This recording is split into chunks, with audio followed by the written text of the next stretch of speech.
Children have always had a mysterious connection to the supernatural. But what happens when a 6-year-old starts having conversations with something in her mirror at 3 a.m.? Today's story challenges everything we assume about childhood imagination.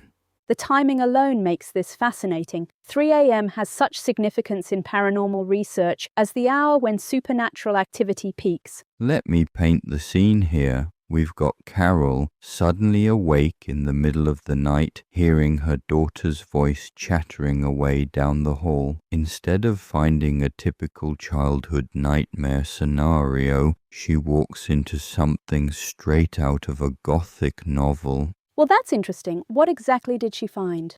Picture this.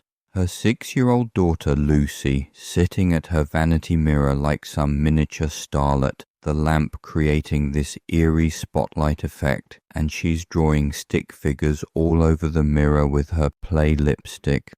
Not random scribbles, mind you, but specific figures that looked like children floating in what's described as a giant bubble. The way Lucy reacted to being caught is particularly telling. No guilt, no attempt to hide what she was doing. She was actually happy to see her mother walk in. That's such a crucial psychological detail because child development experts tell us that by age 6, children typically show clear awareness of rule breaking. The fact that Lucy showed zero remorse suggests she genuinely didn't think she was doing anything wrong. And then there's that chilling moment when Lucy explains she couldn't find paper, using we instead of I. Historical records show that mirrors have played significant roles in supernatural folklore across cultures. In Victorian England, for example, mirrors were often covered during nighttime hours because they were believed to be portals to the spirit world. That's fascinating because modern paranormal researchers often cite children as being more receptive to supernatural phenomena. Some studies suggest their brains operate at different frequencies than adults, potentially making them more sensitive to unexplained phenomena. And Lucy's behavior fits right into that pattern. She's treating this interaction as completely normal, which is actually more unsettling than if she'd been frightened. When Carol asks who we refers to, Lucy points directly to the mirror, specifically to one of the figures she'd drawn. The continuing murmurs Carol heard even after leaving the room add another layer of mystery. From a scientific standpoint, sound shouldn't carry that way through a typical household wall.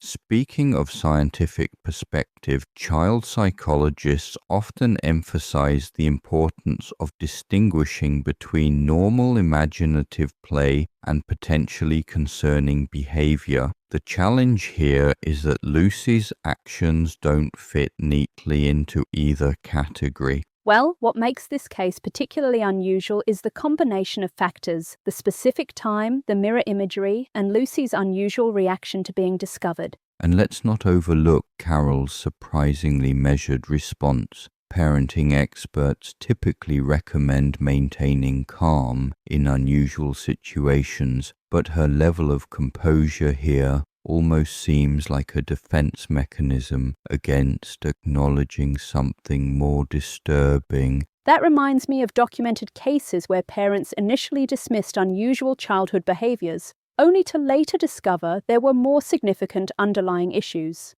The story also touches on something deeper, our cultural anxiety about children's relationship with the unknown. Throughout history, from the Pied Piper to modern urban legends, we've grappled with the idea that children might have access to realms adults can't perceive. The artistic element adds another dimension too, the fact that Lucy was creating these specific drawings. In paranormal research, children's artwork is often studied for signs of supernatural experiences. You know what's particularly interesting? The story takes place at exactly 3 a.m., the so-called witching hour. Paranormal researchers have documented a significantly higher number of unexplained phenomena during this time, particularly involving children. That's right, and the mirror aspect connects to so many cultural traditions. In Japanese folklore, there's the concept of ungai-kyo, the mirror world where spirits dwell.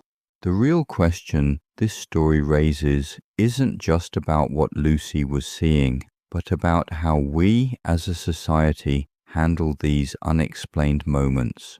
Do we follow Carol's example and try to normalize them, or should we be paying closer attention to these potential glimpses into something we don't understand? Maybe that's why this story resonates so deeply. It forces us to confront our own beliefs about what's possible and what we choose to ignore. And perhaps that's the real message here. Sometimes the most unsettling things aren't what we see in the mirror, but what we refuse to see at all.